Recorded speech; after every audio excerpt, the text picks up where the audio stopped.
प्रिय विद्यार्थियों, नमस्कार। आप सभी का बीए भाग द्वितीय में प्रमोट होने पे आप सभी को हार्दिक शुभकामनाएं, बधाई। आपका भविष्य उज्जवल हो, आप जीवन के अपने हर लक्ष्य को प्राप्त करें, ऐसी आपसे मंगल कामनाएं। मैं डॉक्टर जगजीत सिंह कविया, सह आचार्य समाजशास्त्र, आपसे सोशियोलॉजी के विषय में चर्चा करूंगा। और आज मैंने जिस टॉपिक का चयन किया है वो है सामाजिक अनुसंधान। सामाजिक अनुसंधान का ये अध्ययन बिंदु, ये टॉपिक महाराजा गंगा सिंह विश्वविद्यालय के बीए पार्ट सेकंड के फर्स्ट पेपर के रूप में पढ़ाया जा रहा है और राजस्थान विश्वविद्यालय के बीए पार्ट सेकंड में पर्चे के रूप में भी यह पढ़ाया जा रहा है। तो आज हम चर्चा करते हैं सामाजिक अनुसंधान के अर्थ, परिभाषा और प्रकृति के बारे में। जैसा मित्रों, हम सब जानते हैं कि मनुष्य एक चिंतनशील, मननशील प्राणी है जो सोचता विचारता है, अपने चारों ओर के रहस्यमयी संसार को देखने और समझने का प्रयास करता है। वह विभिन्न प्रकार की घटनाओं के पीछे छुपे कारणों को ढूंढ निकालने की कोशिश करता है। अपने इस प्रयास में ही उसने सूर्य, चंद्रमा, तारे, आकाश, पृथ्वी, दिन, रात, ऋतु, आंधी, तूफान, वर्षा आदि आदि का जानने समझने का प्रयास किया। वह प्रारंभ में इन सब को ईश्वर की सृष्टि मानकर उसे ही इन सभी का कारक मानने लगा। धीरे धीरे प्रकृति के संबंध में उसका ज्ञान बढ़ता गया। वह प्रश्नों के उत्तर ढूंढता चला गया कि रात और दिन क्यों होते हैं, मौसम क्यों बदलते हैं, बारिश क्यों होती है, आदि आदि। जैसे जैसे प्रकृति के संदर्भ में उसके ज्ञान में वृद्धि होती गई, वैसे वैसे प्रकृति पर उसका नियंत्रण बढ़ता गया। मनुष्य अपनी जिज्ञासु प्रकृति के कारण ही बहुत कुछ जान पाया है और आगे भी जान रहा है। अनेक आविष्कार कर सका है, भौगोलिक दूरी को कम कर सका है। मनुष्य की चांद पर पहुंच तो मंगल तक चला गया है। प्रकृति पर उसके बढ़ते हुए नियंत्रण का ही परिणाम है। स्पष्ट है कि मनुष्य एक जिज्ञासु प्राणी है। वह अज्ञात तथ्यों का पता लगाने की दिशा में निरंतर आगे बढ़ रहा है। पहले उसने प्राकृतिक घटनाओं को, फिर सामाजिक घटनाओं को समझने का प्रयास किया। सामाजिक घटनाएं भी अपने आप में काफ़ी जटिल है। एक ही घटना के पीछे अनेक कारण हो सकते हैं और उन सभी कारकों को खोज निकालना कोई सरल कार्य नहीं है। फिर भी मानव ने अपने ज्ञान की प्यास को सदैव बुझाने का प्रयास किया है। सामाजिक जीवन की जटिलताओं को समझने की लगातार कोशिश की है। उसने मानव व्यवहार के प्रेरकों को जानने की दिशा में निरंतर प्रयत्न किया। उसने ये पता लगाने में दिलचस्पी ली कि कौन से नियम हैं जो मनुष्य की प्रेरणाओं, मनोवृत्तियों के आधार पर हैं। उसने अपने सामाजिक पर्यावरण को जानने की दिशा में काफ़ी खोज की है। वह क्यों और कैसे आदि प्रश्नों का उत्तर ढूंढने का प्रयास करने लग रहा है। वह आदिम, सरल व जटिल सामाजिक संरचनाओं को समझने हेतु सदैव प्रयत्न कर रहा है।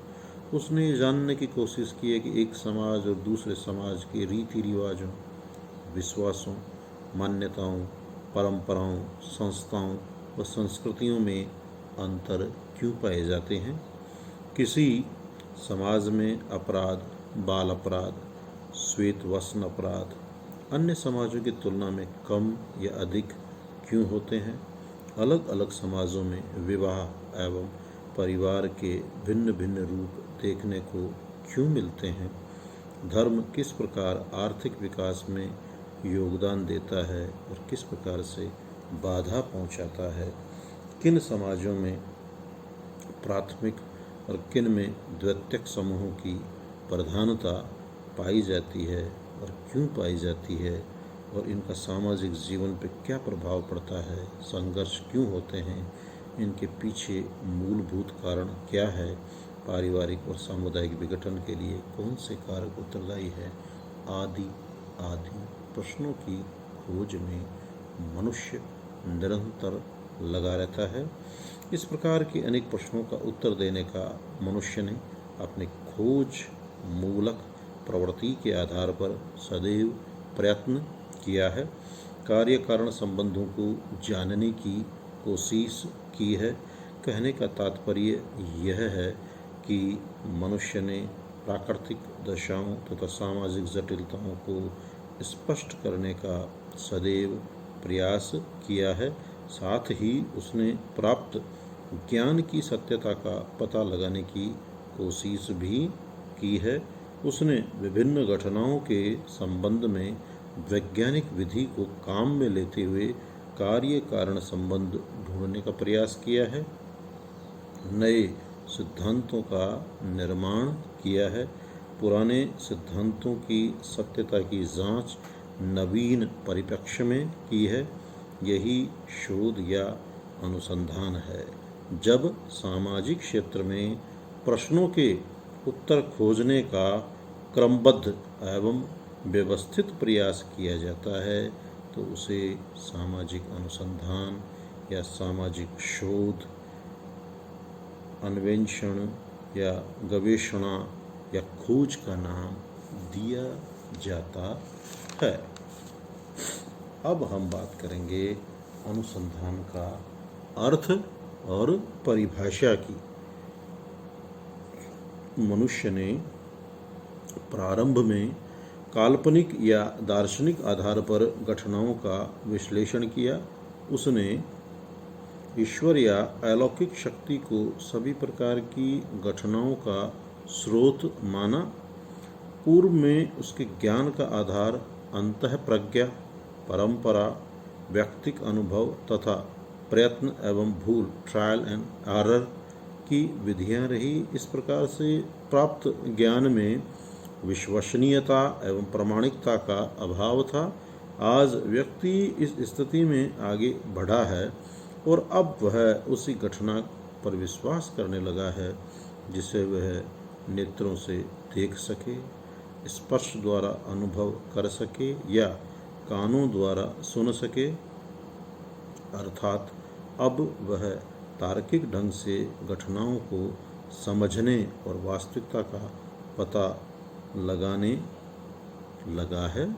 इस प्रकार अब वह व्यवस्थित ढंग से ज्ञान को संचित करता है और यहीं से अनुसंधान का प्रारंभ होता है। अनुसंधान या शोध का तात्पर्य है बार बार खोजने से। इसमें दो भौतिक तत्वों की प्रधानता होती है। पहला तो अवलोकन द्वारा घटनाओं को उद्देश्यपूर्ण ढंग से देखना या उपलब्ध तथ्यों के आधार पर घटनाओं को समझना, और दूसरा है उन तथ्यों के अर्थ को जानकर घटना के पीछे कारणों को समझना। इन दोनों तत्वों को ध्यान में रखकर जो ज्ञान संचित किया जाता है उसे विश्वसनीय एवं प्रामाणिक माना जाता है। इस प्रकार के ज्ञान को संचित करने की संपूर्ण प्रक्रिया को ही अनुसंधान कहते हैं। अगर हम वेबस्टर शब्दकोश में देखें तो वहाँ अनुसंधान के विषय में कहा गया है कि तथ्यों एवं सिद्धांतों या किसी घटना को ज्ञात करने हेतु सावधानी पूर्वक एवं विवेचनात्मक खोज या निष्ठापूर्वक किए गया अन्वेषण को अनुसंधान या शोध कहते हैं।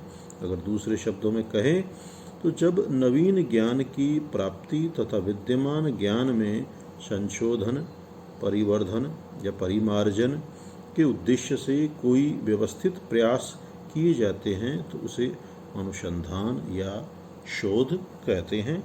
इसी प्रकार अगर हम दी न्यू सेंचुरी डिक्शनरी में अनुसंधान या शोध को जब हम खोजते हैं तो हम पाते हैं कि वहाँ क्या कहा गया है अनुसंधान या शोध के विषय में, कि किसी वस्तु या व्यक्ति के संबंध में सावधानी पूर्वक खोज करना एवं तथ्यों या सिद्धांतों का पता लगाने के लिए विशेष सामग्री की लगातार सावधानी पूर्वक जांच पड़ताल करना ही अनुसंधान है। इस प्रकार स्पष्ट हुआ कि अनुसंधान घटनाओं के बारे में ज्ञान प्राप्त करने और उन घटनाओं के मूल तक पहुंचने एवं कार्य कारण संबंधों का पता लगाने की एक व्यवस्थित वैज्ञानिक तरीका या विधि है। अनुसंधान में व्यक्ति अपनी जिज्ञासा के अनुरूप गहन अध्ययन करता है। उसकी जिज्ञासा का आधार चाहे प्राकृतिक दशाएं हो अथवा सामाजिक जटिलताएं, इनसे संबंधित ज्ञान का स्पष्टीकरण करना तथा प्राप्त ज्ञान का सत्यापन करना, नए सिद्धांतों का निर्माण करना एवं पुराने सिद्धांतों की सत्यता का परीक्षण करना ही अनुसंधान या शोध है। कल हम जो विभिन्न सामाजिक विद्वानों ने सामाजिक अनुसंधान या शोध के विषय में जो अपने विचार दिए हैं और इसकी क्या क्या विशेषता है, प्रकृति है, इस पे कल हम विस्तार पूर्वक चर्चा करेंगे। मित्रों, हम इसमें मूलतः सेकंड ईयर में 2 पेपरों को हम देखेंगे। जो पहला होगा वो तो है हमारे सामाजिक अनुसंधान की पद्धतियाँ, और दूसरा होगा वो भारतीय समाज की समस्याओं पर केंद्रित होगा।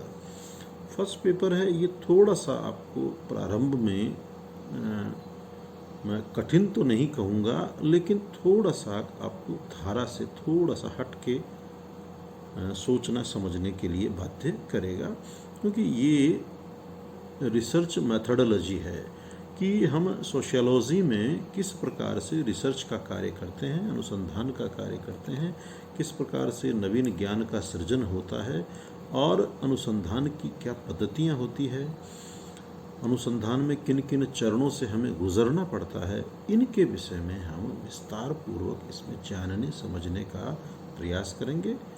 थोड़ा सा मैंने आपसे कहा प्रारंभ में आपको 2, 4, 5 दिन अटपटा लग सकता है, थोड़ा सा आपको असुविधा हो सकती है, तो आप घबराएं नहीं, मेरे साथ आप तालमेल रखें, आप मेरे साथ विचारों के प्रवाह में साथ साथ चलें।